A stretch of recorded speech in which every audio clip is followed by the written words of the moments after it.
नमस्कार, शुरू करते हैं आज की क्लास। हम लोग स्त्री प्रसूति में स्त्री रोग के तहत योनि व्यापत के बाद आर्तव व्यापत को पढ़े हैं और उससे रिलेटेड कुछ बातें होगी जो उसको आगे कंटिन्यू करते हैं। आइए देखते हैं तीसरे क्लास में हम लोग को कौन कौन सी चीज़ें मिलती हैं।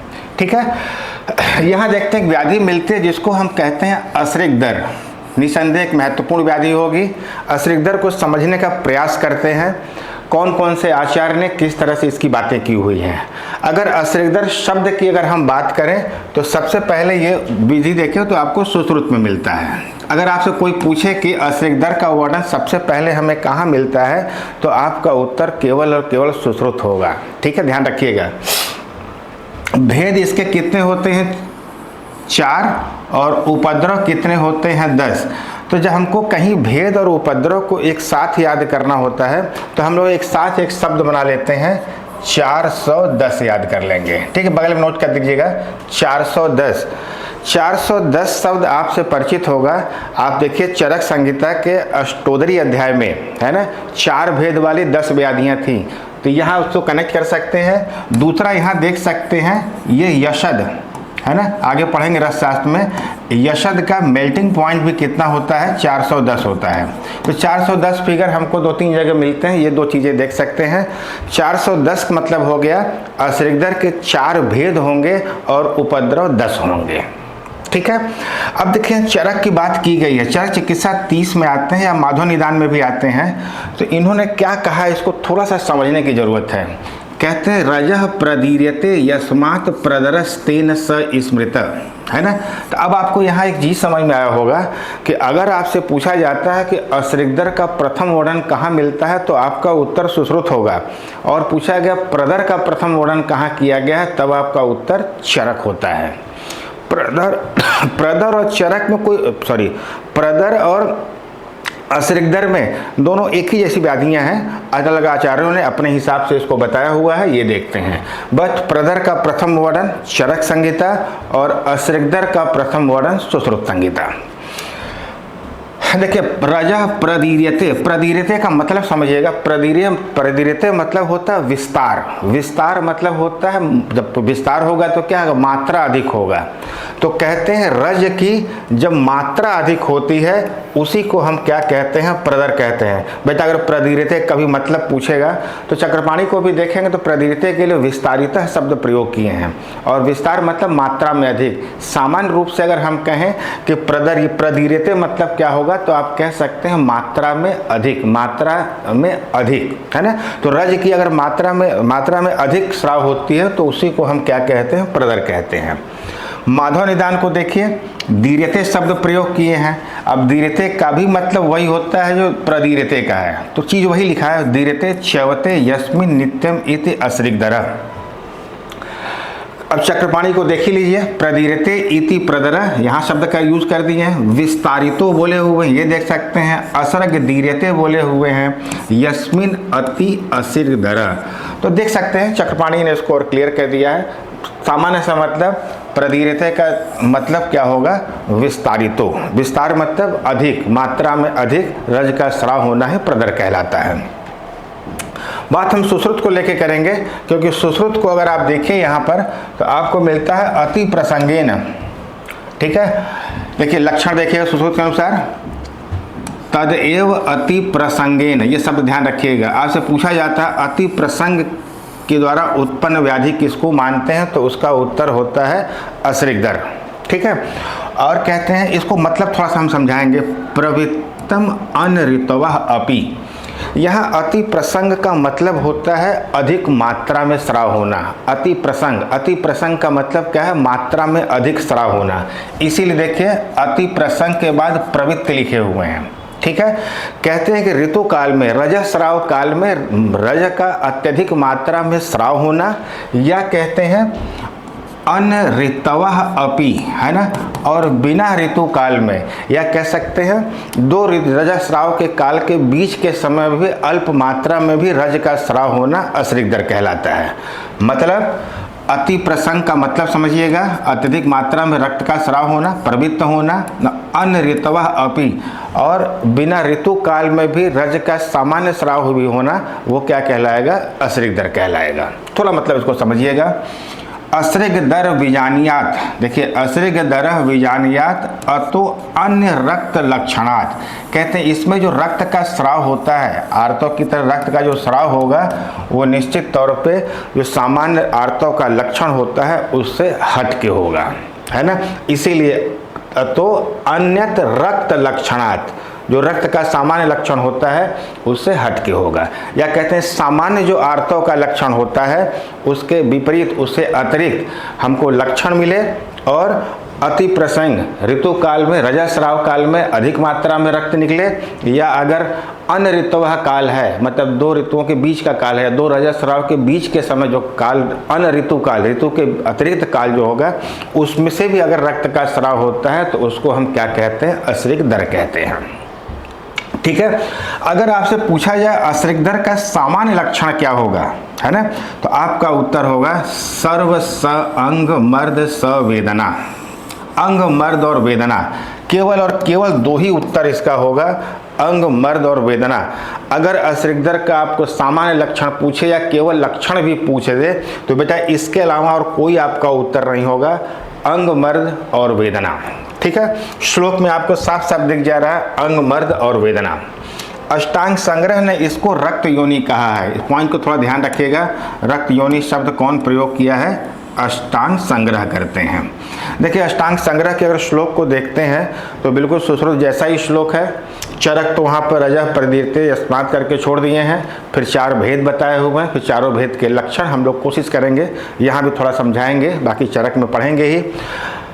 बागभट को देखते हैं तो बागभट ने सुश्रुत के ही श्लोक को लगभग फॉलो किया हुआ है, लास्ट लाइन में लिख दिए हैं कि इसी को हम असृग दर कहते हैं, इसी को प्रदर भी कहते हैं और इसी को हम रक्त योनि भी कहते हैं। तो अगर आप अष्टांग संग्रह की बात करेंगे तो इन्होंने प्रदर, असृग दर और रक्त योनि इन तीनों को पर्याय के रूप में प्रयोग किए हुए हैं ना। चरक का सुश्रुत का जो श्लोक था उसी की अगली लाइन में लिख दिए हैं कि इसे हम असृग दर कह सकते हैं, इसी को हम प्रदर कह सकते हैं और इसी को हम रक्त योनि भी कहते हैं। ठीक है, तो ये पॉइंट थोड़ा यहाँ से ध्यान रखिएगा। जो है बात करें उपद्रव के तो उपद्रव पे बहुत बार सवाल बना हुआ है, उपद्रव की संख्या आप क्लियर हैं, उपद्रव की संख्या कितनी होगी, 10, 410 याद किए थे। देखिए क्या है, तस्य अतिवृत्तो, है ना, अगर ये लंबे समय तक वृत्ति होती है उसके अतिवृत्ति पर, असृग दर की अतिवृत्ति पर क्या मिलेगा, दौर्बल्य, भ्रम, मूर्छा, तम और तृष्णा। मतलब 2 लाइन के श्लोक में 5 शब्द ऊपर दिया हुआ है और यही 5 शब्द आपको ऐसा ही नीचे मिलेगा, दाह, प्रलाप, पांडुत्वम, तंद्रा, रोगश्च वातजा। क्या क्या मिला, तंद्रा, रोगश्च वातजा। सुश्रुत की लाइन होगी, ध्यान रखिएगा, अगर बागभट में होगा तो कोई फायदा नहीं, सुश्रुत पहले ही बोल चुके हैं सारी चीजें। तो तस्य अतिवृत्तो दौर्बल्यम भ्रमो मूर्छा तमः तृषा। अब देखिए दौर्बल्यम भ्रमो मूर्छा तमः तृषा, दाह प्रलाप पांडुत्वम, दाह है, प्रलाप है, पांडुत्व है। 2-3 बार बोलिएगा, याद हो जाएगा, कोट वोट मत बनाइएगा, आराम से 2-3 बार बोलिएगा, आप खुद इतने तेज दिमाग वाले लोग हैं। दौर्बल्यम, दौर्बल, भ्रम, मूर्छा, तम, तृषा, दाह, प्रलाप, पांडुत्वम, तंद्रा, रोगश्च वातजा। ये बहुत बार पूछा हुआ कि वातज व्याधियों को उत्पन्न करना, क्योंकि देखिए असृग दर में क्या होगा, रक्त का स्राव होगा, रक्त का स्राव होता है जब भी शरीर से कोई भी चीज़ें बाहर निकलती हैं तो वातज व्याधियाँ अपने आप बढ़ती हैं। तो रोगश्च वातजा ध्यान रखिएगा। कई तरह से सवाल बन सकता है, 10 का 10 नाम दे सकते हैं, किसी 1-2 को हटाकर आपको बताना होगा कि वो 10 नाम कौन से हैं। 3-3 नाम के कॉम्बिनेशन भी दे सकते हैं, तो आपको बिल्कुल याद होगा, दौर्बल्य, भ्रम, मूर्छा, तम, तृषा, दाह, प्रलाप, पांडुत्वम, तंद्रा, रोगश्च वातजा। ठीक है, तो ये आपको इसके 10 उपद्रव के रूप में मिल जाएंगे। अगर हम यहाँ बात करें अल्प उपद्रव युक्त असृग दर की चिकित्सा, बहुत बार पीजी में पूछा हुआ है, कहते हैं अगर अल्प उपद्रव युक्त असृग दर है, बहुत प्यारा सवाल है, ध्यान रखिएगा, बहुत ही प्यारा सवाल है। अल्प उपद्रव युक्त अश्रिगदर होगा तो उसकी चिकित्सा कैसे करेंगे हम लोग? रक्त पित्त विधानेना, है ना, रक्त पित्त के समान करेंगे। देखिए आपको यहाँ देख के लग रहा होगा कौन सी बहुत बड़ी बात पढ़ रहे हैं। रक्त का कह सकते हैं ना, अल्प उपद्रव अश्रिगदर है तो रक्त पित्त के समान चिकित्सा करते हैं। लेकिन जब वहाँ ऑप्शन होगा तो चारों ऑप्शन रक्त से ही संबंधित होगा। रक्तातिसार हो गया, रक्तार्स हो गया, रक्त पित्त हो गया, बहुत से रक्त व्याधियाँ होंगी। आपको श्योर होना पड़ेगा कि यहाँ हम जो पढ़ रहे हैं वो रक्त पित्त को ही पढ़ रहे हैं। ठीक है, देखिए निश्चित तौर पर अश्रिगदर कहें चाहे प्रदर कहें, अगर बृहत्त्रयी के तीनों आचार्यों ने इस पर व्याख्या की है तो लघुत्रयी वाले लगभग करेंगे ही। तो यहाँ एक समराइज रूप में आपको दे दिया गया है ना, बेसिकली भाव प्रकाश माधव योग रत्नाकर के अनुसार। अब देखिए निश्चित तौर पे ऐसा ही लक्षण आपको सबका मिला के मिलेगा। वातज को देखें, पित्तज को देखें, कफज को देखें और सन्निपातज को देखते हैं। ठीक है, क्योंकि क्या है ना, सभी आचार्यों का ढेर सारा लिख देते तो कोई फायदा नहीं होता, सब कॉमन बातें कहे हुए हैं, थोड़ा सा हम देखते हैं। अच्छा, दूसरा कोई जरूरी नहीं कि हर बार आचार्य का नाम दे के ही पूछे दो जाए, है ना, आप आराम से देख सकते हैं। क्या मिलता है? पिशित उदकाभम, बहुत इंपॉर्टेंट पॉइंट होगा। पिशित कहते हैं मांस को, मांस उदक के समान, है ना। फिर कहते हैं अल्पम अल्पम, इसमें जो स्राव होगा वो थोड़ा थोड़ा होगा। और रुक्ष अरुण तो आप जानते ही हैं कि रुक्ष अरुण किसके लिए आता है? वातज के लिए ही आता है। तो आप किसी को भी पढ़ेंगे, है ना, तो सब लगभग ऐसे ही लक्षण मिलेगा। पिशित उदकाभम ध्यान रखिएगा, ये वातज अश्रिगदर का लक्षण होगा। पित्तज को देखेंगे तो भृशम बेगी और बहुबेगी। कहते हैं भृशम बेगी, भृशम बेगी मतलब होता है, हाँ बल्कि ठीक है, भृशम बेगी और बहुवेगी।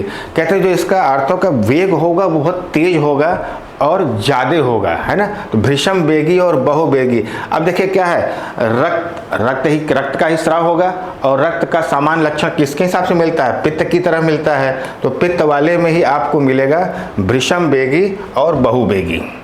कफज के लिए देखिए सब सवाल पूछा हुआ है। पुलाक तोय प्रतिमम, पुलाक तोय प्रतिमम, ध्यान रखिएगा, पुलाक तोय प्रतिमम बहुत बार पूछा गया सवाल है। पुलाक तोय प्रतिमम बहुत बार पूछा गया सवाल है, ध्यान रखिएगा। ठीक है, फिर कहते हैं मांसपेशी प्रभा, मांसपेशी प्रभा शाल्मली निर्यास समः, है ना।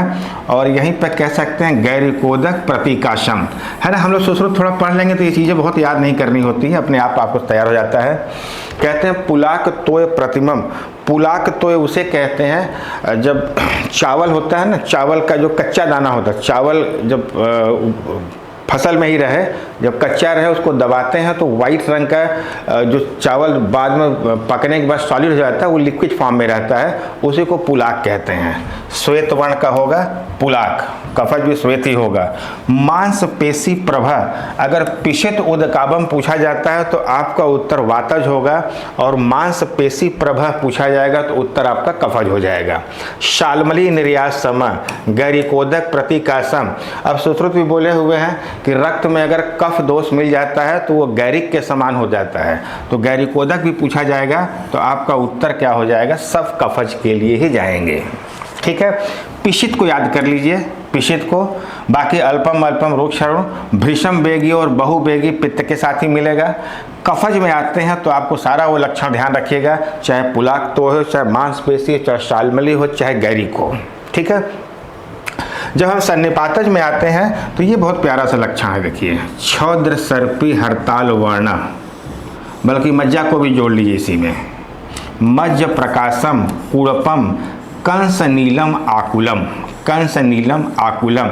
ठीक है, आपको लिखना है, आपको याद करना है, नोट्स में पॉइंट में मेंशन है, तो यहाँ से आने वाले सवाल की कोई संभावना नहीं होनी चाहिए गलत करने की।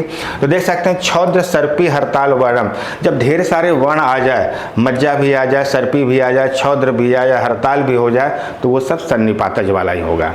हाँ, यहाँ एक डिफरेंस देखिएगा, अगर हम स्तन में देखते हैं वसा मेद मज्जा गंधी, तो वो कफज स्तन दोष होता है, और यहाँ अगर हमको छौद्र सर्पी मज्जा ये सब मिल जाता है तो वो सन्निपातज होता है। तो यहाँ से इन चारों लक्षणों को आप बिल्कुल ध्यान रखिएगा, एकदम बहुत बेहतरीन जगह है जहाँ आपको बहुत अच्छे सवाल मिलते हैं और आसान सवाल मिलते हैं कहते हैं, क्योंकि ये हर जगह कॉमन है, कहीं भी नोट्स मिल जाएगा आपको और इसको सब लोग सही करके आते हैं।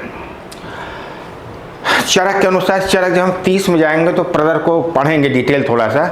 यहाँ भी लगभग इतनी ही चीज़ें, चिकित्सा वगैरह सामान्य से थोड़ी सी बात दी गई है। आइए देखते हैं चरक को। चरक के अनुसार प्रदर के 4 भेद, निसंदेह चरक ने प्रदर के 4 भेद बोले हैं। सुश्रुत जो है अश्रिगदर के 4 भेद बोले हैं। भेद का नाम वही होगा, वातज, पित्तज, कफज और सन्निपातज या त्रिदोषज कह सकते हैं। किंशुकोदक संकासम, हम चरक का ऊपर जानबूझ के मिक्स नहीं किए थे, उधर लघुत्रयी के अनुसार ही ज़्यादा बातें कही गई थी, ठीक है। पित्तज में आपको मिलता है नितांत रक्तम स्रवती, है ना, रक्त स्राव वाला कहाँ आएगा आपको, नितांत, एकदम रक्त की तरह स्राव होने वाला, नितांत रक्तम स्रवती। मुहुर मुहुर अरति, है ना, और बार बार आना और वेदना के साथ आना, ठीक है। क्योंकि श्लोक लिखा है, हम श्लोक को थोड़ा तोड़ तोड़ के लिखे हुए हैं। तो नितांत रक्तम स्रवती या मुहुर मुहुर अरति, है ना, कहाँ मिलेगा ये, पित्तज के साथ मिलेगा। कफज में आते हैं तो देख सकते हैं घन होगा, होना भी चाहिए। मंद रुजा, हमेशा कफ वाला भेद मंद रुजा के साथ आता है। और श्वास, काश और छर्दी को ध्यान रखिएगा, यह हमें कहाँ मिलता है, ये कफज में मिलता है। बेटा जब हम आपको पढ़ेंगे ना, वहाँ बहुत मोटा मोटा श्लोक लिखा हुआ है, उसमें कुछ निदान भी दिए हैं, कुछ लक्षण भी दिए हैं। तो लक्षण के 2-2, 3-3 चीज़ों को हमने एकत्रित किया है यहाँ पर। त्रिदोष में आते हैं, देखिए मिल गया ना, सर्पी मज्जा वसोपमम, ऐसा ही फीचर अगर स्तन्य में मिलता है तो हम कफ की तरफ जाते हैं। लेकिन जब हमसे प्रदर के अनुसार पूछा, प्रदर के लिए पूछा जाता है, अश्रिगदर का पूछा जाता है, तो हमारा उत्तर त्रिदोषज हो जाता है। यहाँ लास्ट में एक पॉइंट और देख सकते हैं कि सन्निपातज अश्रिगदर कैसा होता है, असाध्य होता है। बेसिकली इसको नीचे लिखना चाहिए था, वो गलती से वहाँ लिखा गया है। सन्निपातज अश्रिगदर सुश्रुत माने हुए हैं और उसको असाध्य बोले हुए हैं। तो चरक की बात ध्यान रखिएगा, बहुत पूछा जाता है। किंशुकोदक वात के समान होगा और श्वास, काश, छर्दी कफ में मिलेगा। सर्पी मज्जा वसोपमम आपको सन्निपातज में मिलेगा। मुहुर मुहुर और नितांत रक्ति, भृशम वेगी, बार बार, बहु वेगी, ये सब किस में मिलता है हमको, ये पित्तज के साथ मिल जाता है, ठीक है। मंद रुजा है तो निश्चित तौर पे वो कफ के साथ ही होगा। चिकित्सा के रूप में अगर हम देखें यहाँ पे तो 2-3 पॉइंट को थोड़ा ध्यान रखेंगे, बाकी कुछ योग लिखे हुए हैं। देखिए रक्त पित्त और गुह्य रोग प्रतिषेध, है ना, रक्त पित्त और गुह्य रोग प्रतिषेध के समान चिकित्सा करते हैं। बस्ती साध्य व्याधि होगी, शारंगधर कह दिए हैं। विरेचन से अश्रिग दूर हो जाता है, काश्यप कह दिए हुए हैं, है ना। तो इनके 1-1, 2-2 बातों को थोड़ा सा ध्यान रखेंगे। व्याघ्र नखी के उत्तर की ओर स्थित मूल को कटी में बांधने से, अब देखिए ये भाव प्रकाश से एक लाइन होगी, हम लोग ध्यान रखेंगे, इस तरह के उच्चपटांग सवाल मिलते हैं हम लोग को। व्याघ्र नखी के उत्तर की ओर है स्थित मूल को कटी में बांधने से, है ना, दोनों पॉइंट ध्यान रखिएगा। व्याघ्र नखी एक प्लांट है, उत्तर की ओर जो स्थित मूल होगा, वे प्लांट लगाएं, कुछ जड़ उत्तर जाएं, कुछ पूर्व पश्चिम चारों तरफ जाएंगे जड़। तो मूल को जो उत्तर की दिशा जा रहा हो उसको कटी में बांधने से कहते हैं रक्त प्रदर दूर हो जाता है। हाँ, उत्तरा फाल्गुनी नक्षत्र भी लिख दिए हैं, नक्षत्र इसलिए लिख दिया जाता है कि चलिए ध्यान रखेंगे जो है। सतपुष्पा तैल का नस्य, देखिए सतपुष्पा तैल को अगर देखेंगे तो काश्यप का दिया हुआ है। इस तरह के स्त्री प्रसूति रोग में बहुत जगह प्रयोग किया गया, इसलिए ऐसे लिख दिया गया। सामान्य रूप में जीरक अवलेह मिल जाता है, योग रत्नाकर का है। खंड कुष्मांड अवलेह भाव प्रकाश का है। देखिए स्पेशली क्या है ना कि जब स्त्री रोग पढ़ते हैं तो बहुत से आचार्यों के इस तरह के योग जो है आपकी किताबों में लिखे हुए हैं कि हाँ अश्रिगदर की चिकित्सा में इनको हम प्रयोग करते हैं, है ना। तो बहुत बेतहासा रटने की जरूरत नहीं है, इस तरह से थोड़ी सी बातें ध्यान रखेंगे। अब देखिए क्या लिखा है, सर्व प्रदर नाशनाय बल वर्ण अग्निवर्धनम। अब ये कोटेशन एक स्पेसिफिक सवाल होगा, आएगा एग्जाम में। सर्व प्रदर का नाश करता है और बल वर्ण और अग्नि को बढ़ाने वाला होता है। तो मेरे हिसाब से इस पॉइंट को आप थोड़ा सा ध्यान सकते हैं। शाल्मली घृत के लिए कहा गया है ना, शाल्मली घृत में पूरा बनाने का प्रोसीजर होगा, उसमें ये बात कही गई है कि सर्व प्रदर नाशाय बल वर्ण अग्नि वर्धनम, ये शाल्मली घृत के लिए है। शीत कल्याणक घृत का भी प्रयोग यहाँ कर सकते हैं। यहाँ देखिए एक नाम आया प्रदर रिपुरस, योग रत्नाकर का है। प्रदर रिपुरस मुख्य घटक आप समझ सकते हैं, पारद गंधक नाग रसायन लोध्र। हम कुछ योग आपको पढ़ाएंगे इस साल, कम से कम 10-12 योग, जिस 10-12 क्या मतलब जो हट के होंगे, चरक, सुश्रुत, वाग्भट के अतिरिक्त कुछ योग होंगे, उसको थोड़ा सा डिटेल पढ़ेंगे हम लोग, उसमें आएगा प्रदर, रिपुरस। फिलहाल यहाँ से आपको घटक याद कर लीजिएगा, कभी कभी बहुत सामान्य जगह से हम चीज़ों को पढ़े रहते हैं और एग्जाम में आ जाते हैं। पारद, गंधक, नाग, रसांजन और लोध्र। ठीक है, पा ग ना र लो कर लीजिए, पा ग ना र लो, पाग नार लो। पारद गंधक तो रहेगा ही जब भी कोई योग होता है, नाग है, रसांजन है, लोद्र है, पाग नार लो।